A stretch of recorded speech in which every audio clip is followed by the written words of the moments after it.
Assalamualaikum warahmatullahi wabarakatuh. Selamat pagi dan salam sehat. Selamat berjumpa rekan-rekan mahasiswa pada pertemuan tuton minggu terakhir, yaitu minggu ke-8. Semoga selalu sehat dan tetap semangat. Nah, diharapkan sebelum memulai pembahasan mengenai materi pada sesi ini, saudara sudah menjawab atau menanggapi seluruh pertanyaan dalam diskusi maupun tugas yang sudah diberikan mulai dari minggu pertama hingga minggu ke-7. Nah, pada sesi 8 ini akan dibahas tentang kaitannya gizi dan penyakit serta gizi dan produktivitas kerja yang sangat penting sehingga dapat memahami peran gizi terhadap kesehatan dan produktivitas kerja dan pada akhirnya akan bermuara pada kesejahteraan masyarakat. Nah, yang pertama, kita akan mempelajari terlebih dahulu mengenai transisi demografi, gizi, dan epidemiologi.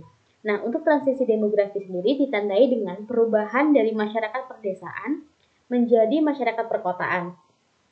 Urbanisasi ini diikuti perubahan dengan perubahan teknologi yang menyebabkan perubahan aktivitas fisik dari aktif menjadi kurang aktif, dari masyarakat yang cenderung lebih senang bekerja di jasa dan industri daripada di pertanian. Nah, kemudian untuk transisi epidemiologi di negara berkembangnya sendiri, masa penyakit sampar dan kelaparan, nah masa berkurang wabah penyakit dan masa penyakit degeneratif dan akibat dari perilaku manusianya. Kemudian untuk pra dan setelah transisi epidemiologi, waktu terjadinya transisi epidemiologi bervariasi antar negara.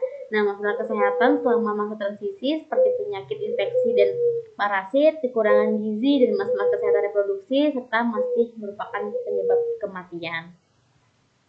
Nah, untuk pola penyakit di Indonesia sendiri, dari hasil Riskesdas tahun 2007, terdapat 5 penyakit menular, antara lain adalah tuberkulosa atau tuberkulosis, penyakit hati, pneumonia, diare, dan tifoid. Sedangkan 5 penyakit tidak menularnya itu, yaitu ada stroke, hipertensi, diabetes mellitus, tumor ganas, serta penyakit jantung iskemi.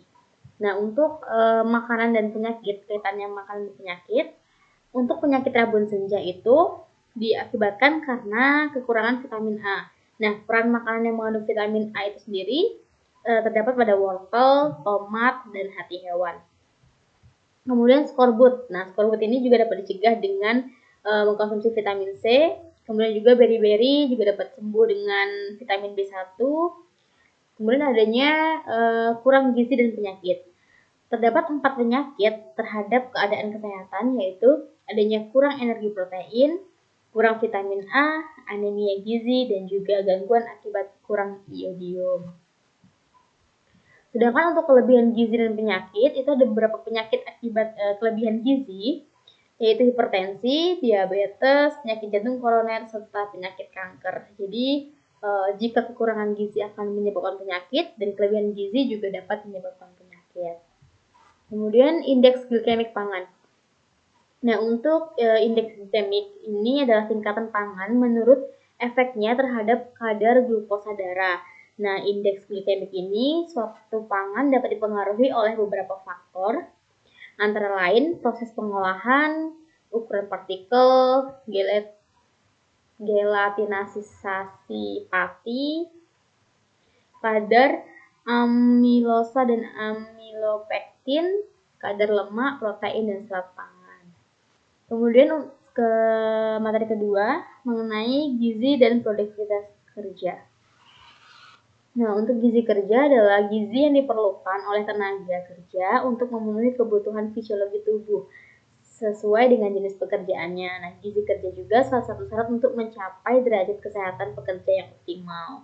Nah, tujuan dari gizi kerja sendiri adalah untuk meningkatkan derajat kesehatan tenaga kerja dan produktivitas kerja yang setinggi-tingginya. Kemudian, untuk penerapan gizi kerja disesuaikan dengan ruang lingkup institusi atau perusahaan. Kemudian juga ada permasalahan gizi yang timbul di lingkungan kerjanya, serta sasaran dari tujuannya apa. Kemudian penerapan gizi kerja di perusahaan itu dipantau dari segi yang pertama ada atau tidaknya kantin di perusahaan. Kemudian yang kedua, kualitas penyelenggaraan makanan bagi tenaga kerja, serta ada tidaknya usaha peningkatan penyelenggaraan makanan di institusi atau di perusahaan. Kemudian masalah dan keadaan gizi tenaga kerja, yang pertama itu ada tingkat konsumsi energi dan zat gizi pekerja, Kedua, tingkat konsumsi energi dan zat gizi tenaga kerja dipengaruhi oleh faktor pendapatan, sosial budaya, dan kemampuan swadaya keluarga. Pengetahuan dan pengertian dari tentang gizi yang dimiliki tenaga kerja umumnya masih relatif rendah. Kemudian juga tenaga kerja semakin mengetahui pentingnya kebutuhan gizi bagi dirinya, maka makin giat tenaga kerja untuk memenuhi kebutuhan gizi, serta pengeluaran energi dan konsumsi energi tenaga kerja belum seimbang karena masih di bawah angka kecukupan energi menurut jenis kelamin. Kemudian makanan yang dikonsumsi tenaga kerja juga masih belum seimbang, seperti kurang protein, zat gizi, vitamin, dan lain-lain. Dan masih banyak lainnya, bisa saya pelajari sendiri di RPV. Kemudian juga adanya kekurangan gizi itu akan menurunkan ketahanan fisik, produktivitas, dan juga pendapatan. Selain itu juga banyak faktor-faktor yang mempengaruhi produktivitas kerja. Gizi adalah salah satu faktor yang dapat menentukan tingkat produktivitas kerja yang sangat penting. Nah, untuk faktor lainnya seperti faktor lingkungan, itu adanya tekanan panas, kemudian pengaruh kronis dari bahan kimia, parasit dan mikroorganisme, faktor psikologis, dan juga kesejahteraan tinggi tanpa perbaikan.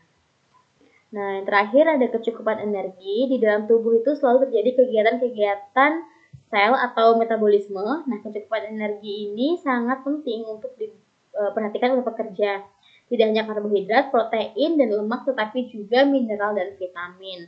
Nah, untuk kecukupan gizi tenaga kerja ini perlu mempertimbangkan taraf kegiatan kerjanya. Jadi, taraf kegiatan kerjanya yang ringan, sedang, dan juga berat. Nah, mungkin itu saja dapat saya sampaikan. Semoga materi yang telah kita pelajari dapat bermanfaat. Saya akhiri. Wassalamualaikum warahmatullahi wabarakatuh.